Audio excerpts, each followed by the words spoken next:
Hey, good afternoon. Welcome to Tammy's Table. I am Tammy Gaines, and I am so happy that you're here today. For those who are new to the podcast, Tammy's Table is like that feeling that you have when you go to your mom's kitchen or to an auntie's kitchen, and people are sitting around and there's music playing and they're cooking and chatting and solving the problems of the world, mostly their own. That is what I wanted to capture on Tammy's Table. So welcome, pull up a chair, grab a seat. We're not going to grub today. We grubbed last week, but we're going to grub soon.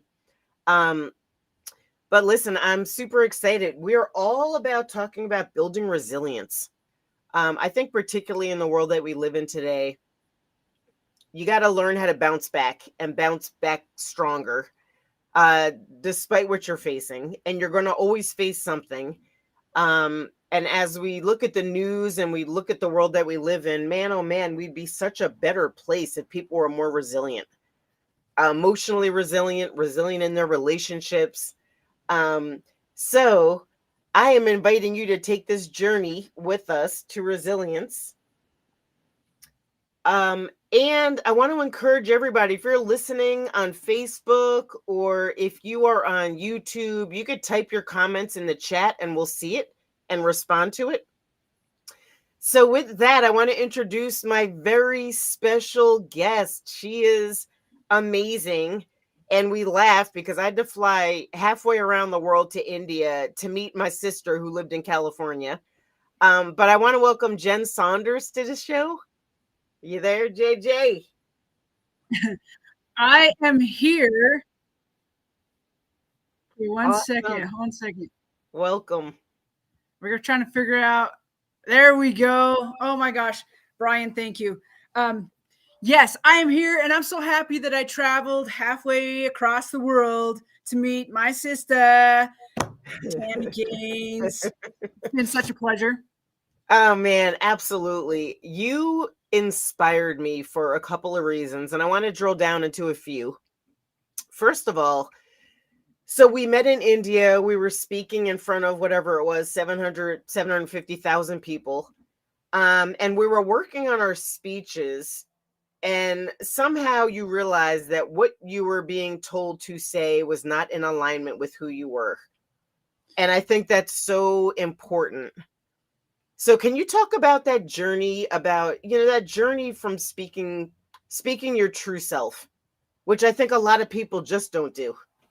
Yeah, for sure. So in India, we'll just get right to the just get right to it. Facts of it. So I'm part of the LGBTQ community, and when I saw this come speak in India, I was drawn because it's what I do. It's what I was born for. Not necessarily speak in India, but just that opportunity and to travel and to, enlighten and inspire and help people transform their lives. That's what I was born to do. And, the road to get there hasn't always been an easy one. And I believe the listener can identify with that. And it takes a lot of rebellious acts to do that. So when I was interviewing, I guess would be the right process, trying to decide whether or not to go to India or if it was a good fit for me. I know that one thing they really wanted me to speak on, which actually was bothersome to me, was about being gay. And I was like, I don't really want to go, like, I'm so much more than that. That's just like a little sliver of my life. Right. And so for me, it was like finding a way to talk about, we also were asked to speak about our brands. We were there to promote our brands and what we do and how we show up in the world that way. And so Jen, I gotta interrupt and tell you something like Yeah, funny. tell me. So we were in the Bahamas at like the pre-training, Yeah, I me and talked to Melissa that Melissa day. and Brandon, yeah. And I guess Melissa talked to you during one of the breaks, and then they came back. They were like, "Hey, I think we're gonna have our first gay speaker." Yeah, I that was kind of like, makes me "What?" angry I was like, "What? because Am I your first black speaker? Do you have your right? first Asian speaker? Like, are we labeling everybody?" Yeah, that was a little frustrating when I found that out. Just because I, that's it's such a personal and deep process for a person to go through, and especially I come from a high demand religion, and putting all of those things together and trying to find a way to live an authentic life, and how to present that in a fashion that helps to educate people and inform them, and without, I don't want to say without offending too many, but to be able to present the real me Hmm. in India and what I'm doing. Yeah, I was muddled. That was muddled's a good word. I was just muddled. You were muddled. Yeah, it was interesting, and I saw that confusion and the Well, and so many disconnect. voices, everyone giving their input on what it should be, or what, like, that part was confusing as well. Well, that's the point where, like, we had no relationship. I like knew you from being in the group, but I pulled you and I was like, "What do you want to say?" Yeah. A very simple question, but it's a really hard question. Like, I was Well, just like, what do you really want to say?" and we had 3 minutes. We had 3 minutes to say it. And I love that you said that. Like, I hear you. Like, I hear what you're saying, and I have a pretty good feel on you. And can I? I love you're like, can I just take your words and Are you open to some yeah, feedback? yeah, yeah. Let me help you pull out of you what it is you're trying to say. But you know what I always say? I think it's really hard to see the picture when you're in the frame. I agreed. So it was very easy for me to see that what you wanted to say wasn't coming out, and you felt like you were not being authentic. So yeah, that's why I was like, "Give me what you wrote. Let me take a look." I'm a third party, Right? Not right? emotionally attached to it. No, I have no dog in this fight. Like, let me just see what you want to say, and let's figure out how you can say it in a way that's compelling and, more importantly, in alignment with who you are, which is who you are. Yeah, I appreciate that you know that about me, that how I show up in one place is how I show up in every place.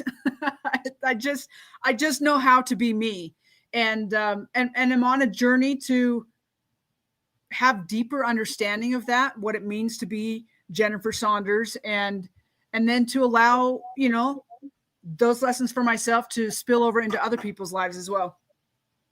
All right, so talk through that process, that speech, because I think this speech is a metaphor for how we walk through life, right? How you honor yourself and your values.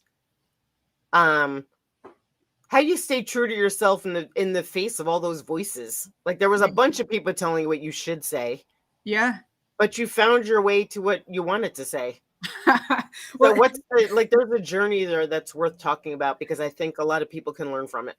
yeah, it kind of comes down to, you just start thinking the big picture. You just start writing your first shitty drafts, and then narrowing things down and really getting into the crux of out of your brain and into your heart. And we had these moments where we had an opportunity to stand with several of our group members and practice our speeches, and are we saying words correctly in the Mhm. Hindi language, and are we getting our point across, just all of those things. And then we left. So after the first one, Tami leaned down the table and said, I don't even remember what you said. Are you open to feedback? I And think I said, "Are you open to some feedback?" yeah, I lied with a smile on my face and said yes, because I wasn't ready yet.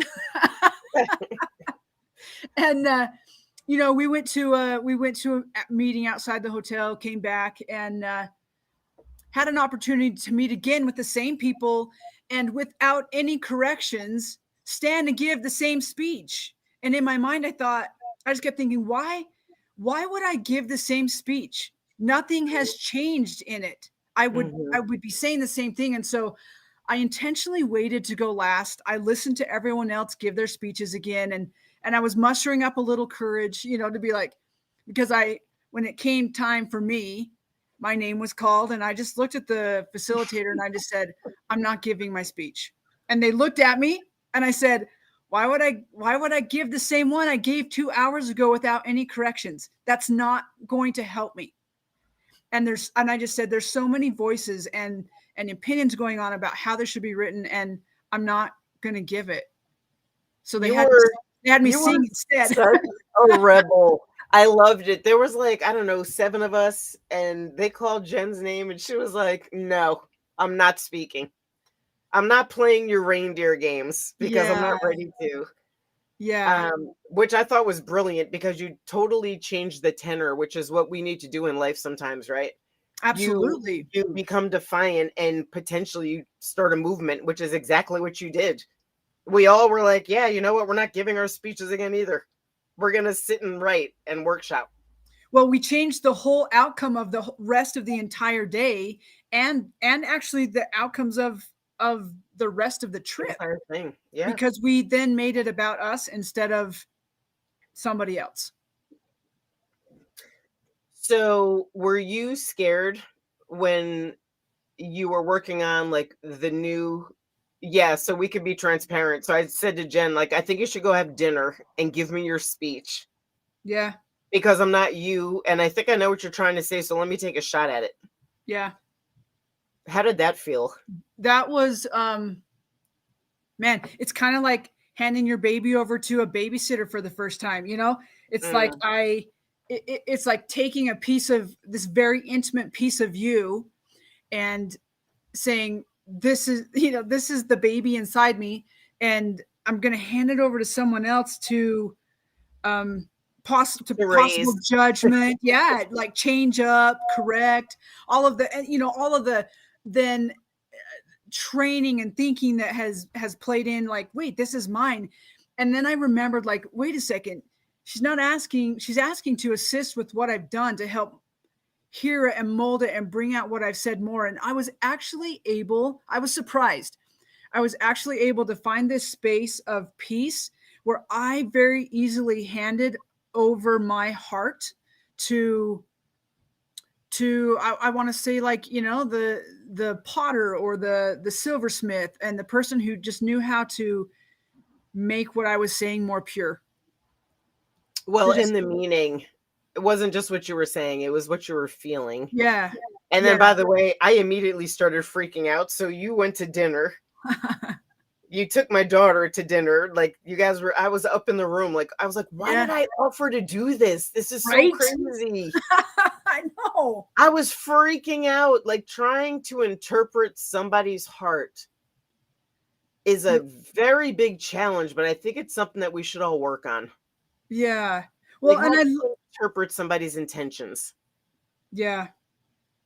And interpreting the heart or feeling through the heart that's big duty, because it requires, and this is what Righteous Rebel's all about, is one, coming back home to your own heart so that then you have space to sit with other people's hearts. And it requires us to feel. And most of us are really afraid to feel. So the fact that you said, I see you, I feel something, I'm willing to go deeper, was absolutely incredible. And then to hold basically my heart in your pen. Yeah, that was, by the way, first time I've ever done that. Like, I'm a consultant, so I have a lot of experience interpreting people's vision or interpreting their business strategy. Yeah. But taking somebody's heart and trying to make sure, like, trying to put that down in a way that the world receives it, that was a challenge.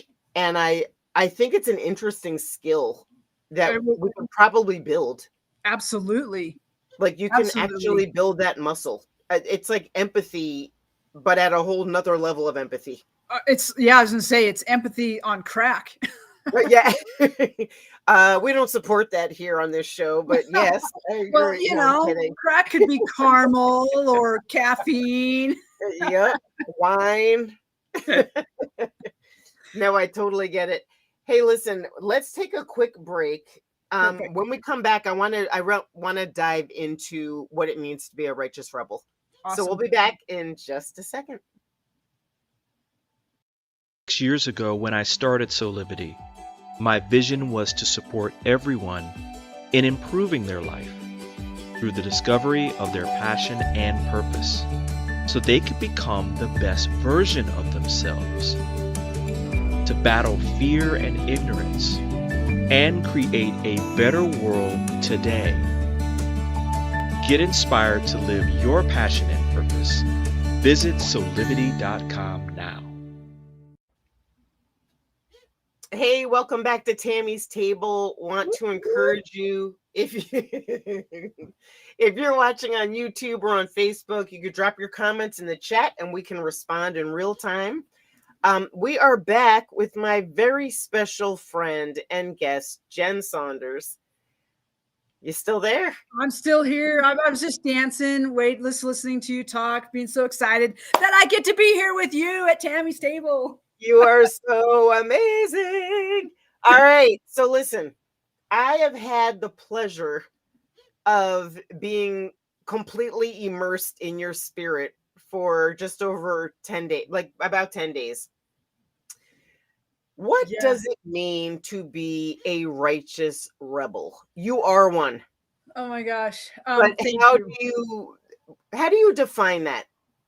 Let's stick with that, because I have a million questions for you, but how do you define that? How do you know if you're a righteous rebel? I think a righteous rebel is, for me, speaking in regards to myself, it's the person who, we grow up with all of the same conditionings. We go to school. Many of us probably practice a religion or some kind of spiritual practice. And we're taught and we're conditioned by the people who love us in all of their best meaning ways to teach us how to be a good person, how to, what it means to be an adult and to be a good citizen and to be just a good human. And in that process, we often tend to lose ourselves. And just with, again, just good intentioned people sharing what they feel like they should be sharing and guiding us through. And really what a righteous rebel is it's the person who recognizes that they've been taught a lot of good things, and they've also been taught a lot of things that maybe don't really work for them, or how their heart works, or how their mind works, or how they want to show up, or how they're called to show up in the world. And so it requires this space where you of wanting and knowing you've got to go inside and learn how to find your own heart, how to listen to the voice, your voice, that's calling you to the things that you were sent to this planet to do, to use your gifts and your talents and your abilities to create and to share magic and just give the gifts that only you know how to give. And a lot of times that requires going against the grain of all of the things that you've been taught. For me, it required this, shy. I was very shy person with a lot of talents and abilities. Oh yeah. To learn how to stand up and use my voice, and to use it in a way that was nourishing for myself and nourishing for the people who I associate with. My goal is to always leave people better than I found them. And it's what I love about this concept of Tammy's Table is we take what we learn and we share it, and we help improve one life at a time. And by so doing, we help improve the world. And so being a righteous rebel is this, it's not a in your face. It's not a, I'm going to show you, or I'm just, we think of a rebel and we think that they're out causing trouble, and it's not about that. Although people may look at it as causing trouble, it's us learning how to come home to ourselves, how to really live alive, how to face down our fears, and to just keep taking the steps until we recognize, oh, there I am. And to speak from that place instead of all the fears that have been placed upon us. Okay, that's so deep. That was a mic drop. But let's sit at the table together. Let's do Let's it. say we're at the table, right? We're at the table. There's some elders there. There's some young people there. Different races, mostly women, I would say, in the kitchen, cooking, music's playing, and I say, Jen, give me a couple of core values that a righteous rebel will hold. Mm. The first one that comes to mind is trust. And it's first, trust yourself. The person you can trust the most is yourself. This is a concept I taught my kids from really little, and it's something that I wasn't taught. I had to learn it. Is from the time they were tiny, I would say to them, you are allowed to trust yourself. Only you know what's best for yourself. I can teach you, and I will teach you from my experience, but you have to know how to trust yourself even more than you trust me. I think that's something that we're just not taught. And so Yeah. when we're faced with these opportunities to trust ourselves, especially in the big decisions, instead of going out and asking your friends or asking your spiritual leader, which I'm not saying that's important as well. Those sounding boards are important, but it's knowing that you can trust yourself to follow your own heart and your own spirit and the things that it's calling you to do above anybody else. That's so great. You know, I took Bria to go look at colleges Oh, a wow. couple of weeks ago. Yeah, that's crazy. She's going to be 17 tomorrow. And she said, like, I don't know what I want to major in. I don't know what I want to do. Like, it was like, I was like, listen, your spirit knows what you want to focus on. Right. Lean into it. I don't have your answer. Like, there's no answer on Google or Chat GPT. Like, For it's sure. already inside of you. Right. And, So we just need to if make you space. need some time, take it. Yeah. Need some time, take it. You need some space, take it. But I think we all already have the answers to the hardest questions that we have. I think we do too. It's a matter of, I'm in a situation right now where I'm getting the opportunity to practice what I preach and be super honest with myself and decisions that I've made and why I'm in some situations that I'm in. And I think it's more of, we don't want to hear the answer because it might cause some pain and it might cause some waves. But we have to trust ourselves. We have to trust our hearts. Absolutely. So listen, I want to talk about, well, let me put you back on the spot. We're still at the table. Give me one more lesson that you're going to share with like the group at the table. Man, one more value, one more something. Gosh, I was thinking through this. Confidence, Marikai, but I think it lands on grace. Ooh, I think it lands on grace. And that's, giving yourself just a little more space to feel and to love on yourself and to recognize that you're doing the absolute best that you know how to do in any given moment. And how do I know that? Because if you could do better, you would be doing better, and I don't even like the word better, you would be doing different. And this concept of when we can allow ourselves that added measure of grace, life changes because we allow other people that added measure of grace and to recognize that they're doing the best they know how to do. That makes me emotional. They're doing the best they know how to do in that particular moment. And it just allows, again, space to move and feel from the heart for the people around us. It doesn't mean we have to agree or we have to jump on board, but we can say, wow, I wonder what their experience has been, that they're showing up that way today, and we can just send love and grace and move on. Move on. Oh my God, I love you. My I don't know what you call her, my outlaw, my former mother-in-law. Yeah, sure. She taught, I don't get along with my mom at all. And at one point something went down and she said to me, in your heart, you have to feel that she's doing the best she can with what she Yeah. has right now. Yeah. That's such And a that good was thing. such a yeah, grace is such a great word, and that is such a good lesson. It allows us to forgive more easily, right? If you say Oh, like, you know what, they're doing the best they can right now. for sure. For sure. Um, Like that just dang. yeah, that was deep. She taught me that a very long time ago, and I still live by it.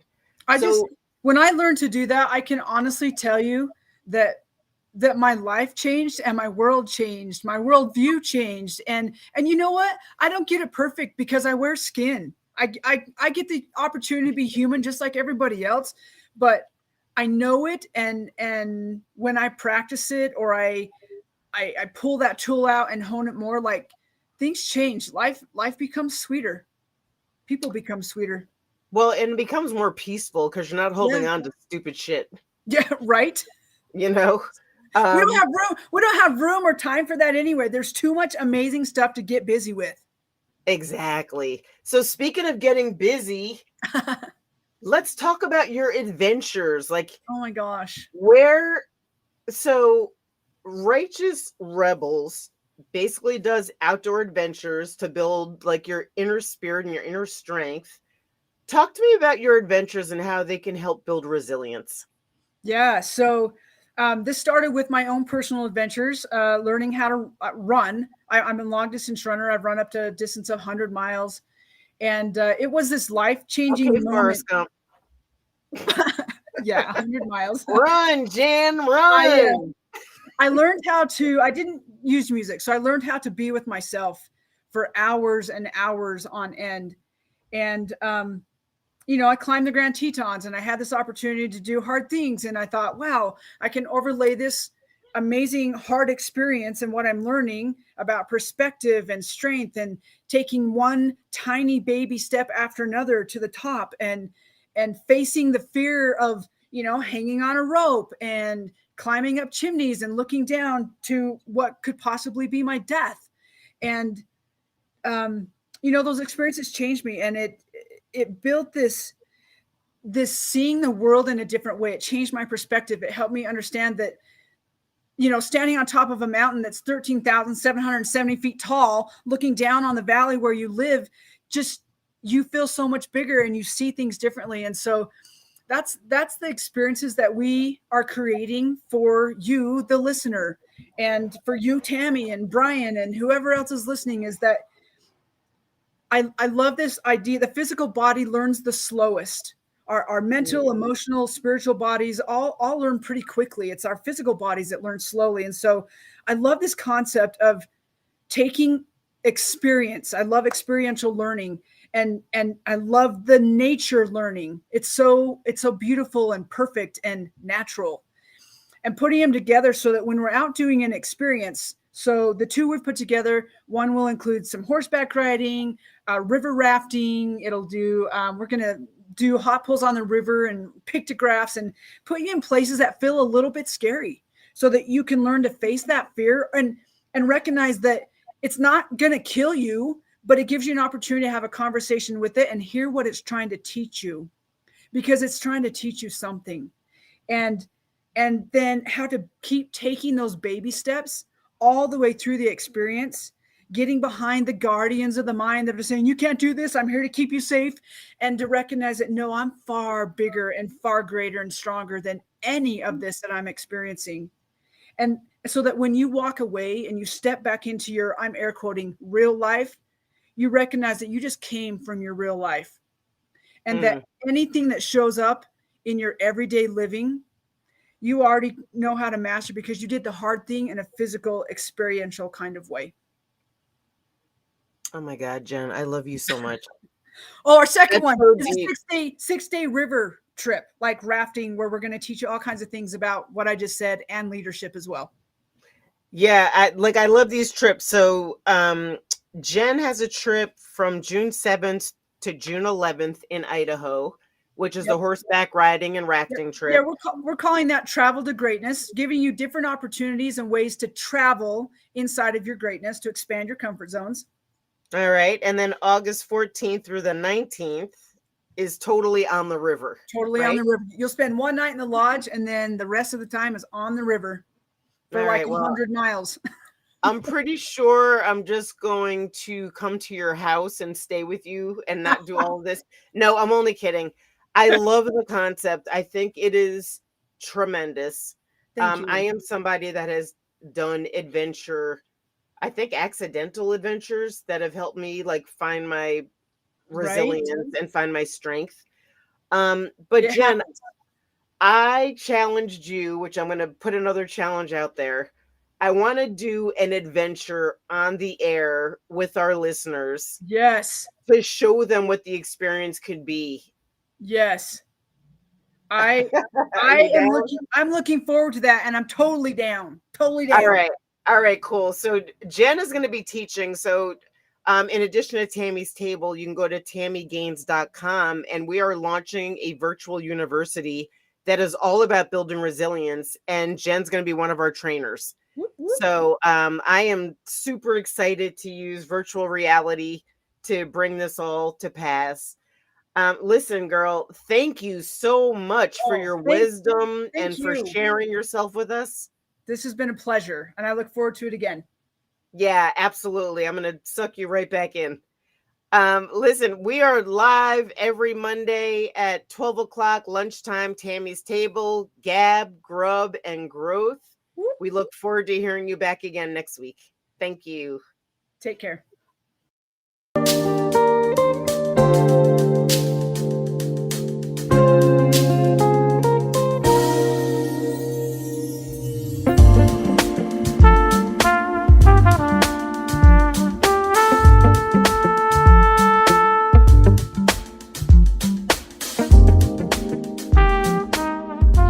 This work is subject to copyright owned by Affinity Global LLC. Any reproduction or republication of all or part of this is expressly prohibited unless Affinity Global LLC has explicitly granted its prior written consent. All other rights reserved.